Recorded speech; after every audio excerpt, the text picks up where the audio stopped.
On va essayer de voir les critères de convergence. Les critères de convergence. Alors, les critères de convergence, ce sont des critères de convergence. Alors, on n'en a pas beaucoup. Alors c'est quoi le premier critère de convergence? Il dit quoi? Alors, c'est le critère de comparaison. Alors, premièrement, critère de comparaison.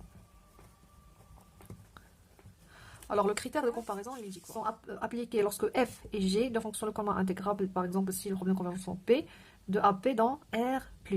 C'est très très important ici. Alors, il s'applique pour les fonctions positives, c'est-à-dire dans R+. Alors, on ne peut pas les appliquer pour les fonctions négatives. On va voir ça après pourquoi.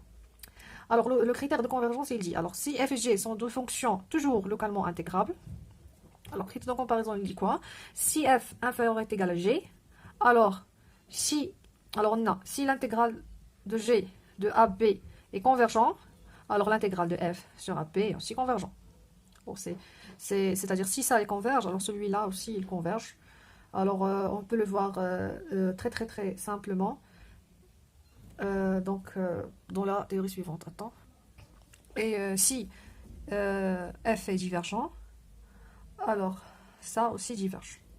Alors ça c'est pour le critère de comparaison. Si l'intégrale de f diverge, alors l'intégrale de g diverge. Alors ça vient de quoi? C'est le contraposé de ça. Si P implique Q, alors non, si P implique Q, alors non Q implique non P. Si on suppose que l'intégrale de G converge, et on montre que l'intégrale de F converge. Alors pour la démonstration, on suppose que l'intégrale sur AP de G de X T de X converge, et on montre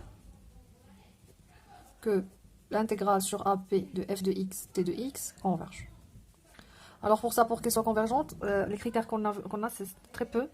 Alors on a la définition. Alors on va essayer de voir est-ce que cette limite existe, c'est-à-dire est-ce que cette fonction est converge, cette limite est converge. Alors on va poser quoi? On va poser f de x, c'est l'intégrale de a à x, f de t dt. Alors c'est quoi notre but? C'est de voir est-ce que cette limite, lorsque x tend vers plus l'infini, est-ce que la limite de f de x, lorsque x tend vers b, est-ce qu'elle existe? Alors c'est ça la question. Alors, pour ça, qu'est-ce qu'on va faire? Cette limite existe. Alors, pour qu'elle existe, on va essayer d'appliquer le théorème de convergence monotone qui dit que pour que cette limite existe, converge, il doit être f de x, il doit être majoré et croissante, ou bien minorée et décroissante. Alors, on sait que f de x égale à ça. Alors, c'est pour x inférieur égal à x'. Alors, on a l'intégrale sur a à x de f de t dt. C'est inférieur à l'intégrale de a à x', f de t dt. Alors, c'est facile à voir, vous pouvez le faire tout seul. Alors, vous faites ça, moins ça. Après, vous utilisez la relation de Chasles et vous trouvez que c'est inférieur ou égal à 0. Alors, dans ce cas-là, c'est f, elle est comment? Elle est croissante. Et on peut voir facilement qu'elle est majorée.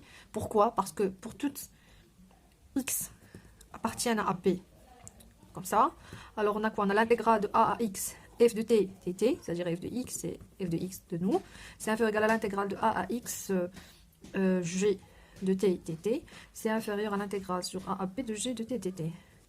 Cette quantité, elle est connue, parce que g, il converge. Alors ça, il est converge. Alors, elle est majorée, croissante. Alors, cette limite existe. Alors, elle converge. Alors, c'est ça. Alors, il nous faut que un petit peu de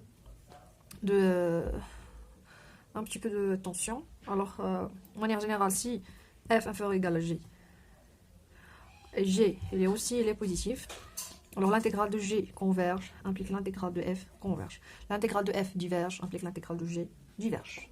Eh bien, alors c'est ça la première propriété. Maintenant, on va voir l'équivalence. Alors, comparaison premièrement, l'équivalence, toujours f et g, ce sont deux fonctions de AB dans R, plus le rime localement intégrable. Alors ici, l'équivalence, il dit quoi? Si f égale à petit o de g.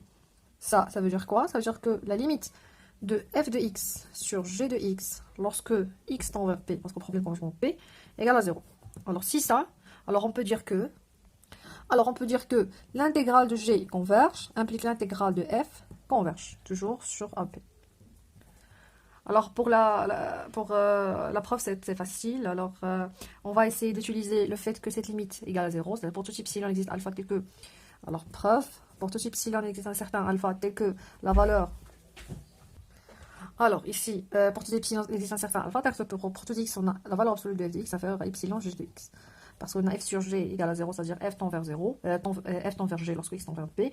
Alors f de x sur g de x inférieur à epsilon, on fait passer g de x ici, on va trouver f de x inférieur à epsilon g de x. Pour epsilon est égal à 1, alors pour epsilon est égal à 1, on va avoir la valeur absolue de f de x inférieure à g de x. Et ça c'est fini. Pourquoi? Parce que si g converge, alors f converge après la propriété précédente. Et on peut avoir que l'intégrale sur AB de f de x t de x, c'est l'intégrale de A, c'est parce que le problème de convergence en P, de f de x t de x, plus l'intégrale de CAP de f de x t de x. Ça, ils convergent par comparaison, parce que inférieur à g converge. Et ça, c'est une valeur finie. Et f est localement intégrable, alors on peut dire que c'est convergent. Alors c'est quoi cette propriété? Il dit que si j'ai des problèmes d'équivalence en plus l'infini ou bien moins l'infini. C'est ainsi, f est une application de a à plus l'infini dans R, localement intégrable. Alors s'il existe un certain alpha strictement supérieur à 1, tel que la limite de x à la puissance alpha f de x, lorsque x tend vers plus l'infini, parce que problème de convergence plus l'infini, si égale à 0, alors l'intégrale de a à plus l'infini de f de x t de x converge.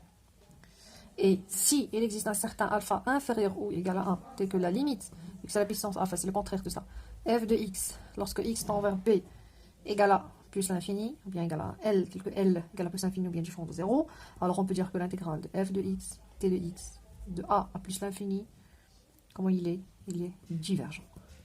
Alors cette propriété est très hyper importante. Alors on peut voir quelques exemples. Par exemple, alors si je parle de l'intégrale de moins l'infini à plus l'infini de exponentielle moins x au carré t de x, est-ce que c'est converge ou bien diverge? Alors qu'est-ce qu'on va faire? On sait que ça, celui-là, s'importe sur les puissances de x, en plus l'infini en moins l'infini. Alors, on x carré exponentielle moins x au carré, alors c'est quoi? Alors en plus l'infini, ça plus l'infini, moins l'infini, exponentielle moins l'infini, l'exponentielle moins l'infini c'est 0. Et ça et l'exponentielle s'importe sur les puissances, alors c'est 0, alors ça converge. Si x tend vers moins l'infini, alors moins l'infini, puisque on a ici x au carré, alors c'est la même chose, on va avoir plus l'infini, moins l'infini, c'est moins l'infini, c'est égal à 0. Alors, on peut dire que l'intégrale moins l'infini en plus l'infini exponentielle moins x au carré t de x. On a vu le critère de comparaison, d'équivalence et de Riemann. Alors, j'espère que vous avez bien compris. La prochaine séance, on va voir des exemples.